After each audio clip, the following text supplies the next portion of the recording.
Moi, j'attaque personne dans aucune religion. J'ai jamais sali aucune religion. Je n'attaque vraiment personne. Je commence à me défendre quand vous m'attaquez. Là, effectivement, tu m'as attaqué. En parlant de islamiquement parlant, elle a un problème psychologique parce qu'elle parle de guérison, de retirer la sorcellerie. Islamiquement parlant, elle a un problème psychologique. Écoute-moi bien ce que je vais te dire. Les femmes que tu as voilées, qui sont en train de se prostituer dans nos propres bâtiments, en pleine nuit, après la prière de l'Aïcha, après 23 heures, jusqu'à la première prière de l'Fajr, à 4h45 du matin, on n'a ni jugé la prostitution faite pour certains cultes religieux, on n'a ni jugé les 2 piercings dans la langue, ni jugé les langues coupées pendant qu'on porte le hijab. Et dans l'industrie du porno, on sait très bien pourquoi on met 2 piercings à la langue et on sait très bien pourquoi on met 2 piercings ici. Je parle des femmes africaines, noires, musulmanes, juives, orthodoxes. Des plans à 3 qu'ils ont proposés à nos maris issus de la religion musulmane. Je suis avec une copine, viens nous rejoindre. On est obligé de se déguiser dehors. On est obligé de paraître pour musulmane, pour être privilégié, pour avoir chacune 50 € tous les matins, faire notre journée à 100 €, parce que le patron du quartier, parce que le roi de l'islam, il nous entretient, il nous donne 100 € tous les jours. Toi qui es en train de me juger, en train de m'épiler les sourcils, et tu m'appelles la haja qui s'épile en sourcils. Je suis 100 fois plus jeune que toi. Je suis 100 fois plus belle que toi. Toi, avec ton pan africain, tu sais bien montrer la rondeur de tes fesses qui ont été remplies de nos propres graisses. Pendant qu'on dormait, ils nous ont vidé la graisse de nos fesses pour nous faire des fesses plates, de faire des taches de brûlure, de faire des gros bleus avec des gros tubes qu'ils rentrent sous la peau. Et dans le milieu médical, ils savent de quel tube je parle quand tu aspires la graisse d'une femme pour lui faire une liposuction, lui retirer la graisse du ventre pour lui rajouter de la graisse au niveau des seins et des fesses.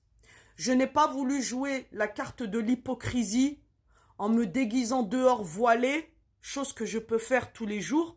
Je peux faire exactement comme toi. Mettre le hijab, mettre le jilbab, sortir dehors, juger mon prochain, juger la fille qui habille en mini-jupe, juger la fille qui habille en mini-short, dans son propre pays, qui n'est pas issu d'un pays musulman. Parce qu'encore une fois, un pays est une nation, un pays n'est pas une religion. Dans un pays, ça englobe plusieurs religions. Le fait est que tu as privilégié les femmes qui se couvraient totalement. Nous-mêmes, on ne se couvre pas, mais nous-mêmes, on ne met pas le pied dehors. On ne se fait pas entendre par nos voisins de 22h30 jusqu'à 3h45 du matin pour faire la reine du porno en se faisant entendre par les voisins comme quoi qu'il est mieux dans mon lit à moi qu'il est dans ton lit à toi. Dans notre culture à nous, il n'est pas acceptable que tu imposes à nos maris une 2e femme, une 3e femme, une 4e femme, issues du même bâtiment de lieu d'habitation et issues du même quartier de lieu d'habitation, chose pour laquelle lui, ça l'arrange d'avoir plusieurs femmes dans le même bâtiment et de passer d'un appartement à un autre sans toquer, sans faire de bruit, sans sonner. Tu as fait le système du sultan Souleyman qui est dans son harem, dans son grand château à 3 étages, et il a mis chaque épouse dans un appartement d'HLM, et il demande à ses gardes, mec qui deal pour lui ou autre, je veux telle femme pour ce soir. Je t'envoie une voiture avec 3-4 jeunes, tu me récupères telle jeune fille pour moi cette nuit, je t'envoie un VTC, un Bolt, tu me récupères telle épouse pour cette nuit. Je pense que tu vis encore, puisque le sultan Souleyman, ça date de 1300-1400. Au jour d'aujourd'hui, on est en 2024. On est dans un pays européen. On est dans un pays français, multiculturel, multireligieux. Tu te sers des voisins d'une femme célibataire, non mariée, non voilée, qui n'est pas dans la religion, pour entendre comment le sexe il se fait chez elle. Quand vos maris couchent avec vous, à peine 5-10 minutes et qu'ils sont fatigués et qu'ils s'endorment. Quand vous entendez nos copains venir chez nous, s'amuser avec nous pendant 3 heures, 4 heures non-stop, et on en prend du plaisir comme jamais on a pris du plaisir. Moi, mon copain, quand il vient chez moi, il reste 3 heures, 4 heures, il me fait bien transpirer, la peau de mes fesses, elle devient très très lisse, ma peau du visage, elle devient très très lisse, parce qu'il sait comment me faire transpirer, en me donnant du plaisir, en rigolant avec moi, en s'amusant avec moi.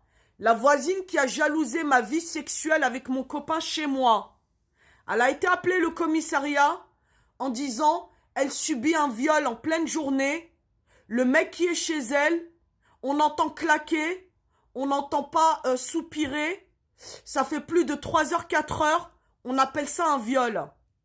Néanmoins, en pleine nuit, quand la même voisine, elle s'est fait violer par des extra-religieux, elle n'a pas lésigné à ne pas appeler le commissariat en disant c'est bizarre, il est 3 heures, 4 heures du matin, on entend des cris dans l'appartement, on entend quelqu'un qui se débat, on entend murmurer, on entend la voix d'un homme sans pour autant l'attendre rigoler.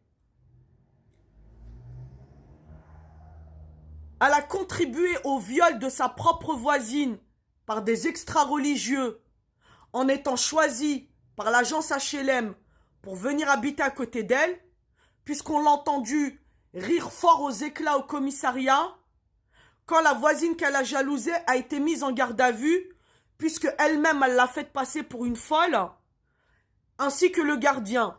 Une femme violée, torturée, brûlée, que vous insultez de folle, c'est une femme qui a été maltraitée par des gens qui ont été radicalisés. Si elle ne fait pas comme eux, si elle ne s'habille pas comme eux, si elle n'accepte pas leur système de vie, si elle n'accepte pas de partager son mari à une deuxième ou une troisième épouse, ces gens-là se mettent contre elle. Elle doit être disciplinée et elle doit être torturée. Elle doit garder ça pour elle sans se plaindre, sans le crier haut et fort, sans en parler, en disant mais elle est complètement cinglée, elle invente des choses, elle dit des choses, mais 5 ans après tout ce que je vous ai dit, c'est sorti. 5 ans après, vous m'avez tous présenté des excuses que je n'ai pas acceptées, puisque depuis 2022, vous avez exactement fait la même méthode que vous avez fait en 2015 lorsque j'étais avec Edison. Vous avez essayé de radicaliser les hommes avec qui on est sortis sans que nous-mêmes, on ne leur parle pas de religion musulmane. Vous leur imposez de devenir musulmans pour pouvoir nous prendre en tant qu'épouses.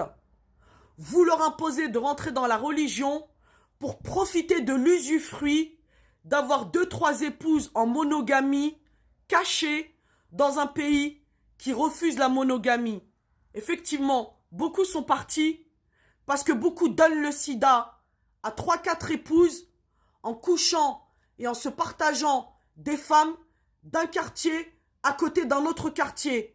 Le matin, 7 heures, je suis chez ma femme au 4 tours. À 21 heures, je finis ma journée avec ma première femme au 4 tours de 7 heures à 21 heures. Je fais un semblant de travailler.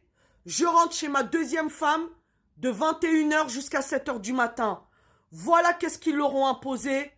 Voilà comment les hommes, ça les a arrangés de se partager 2 femmes au 4 tours à Casanova ou à Bondy Nord à Casanova, en nous imposant ce mode de vie, ce style de vie qui n'est pas le nôtre.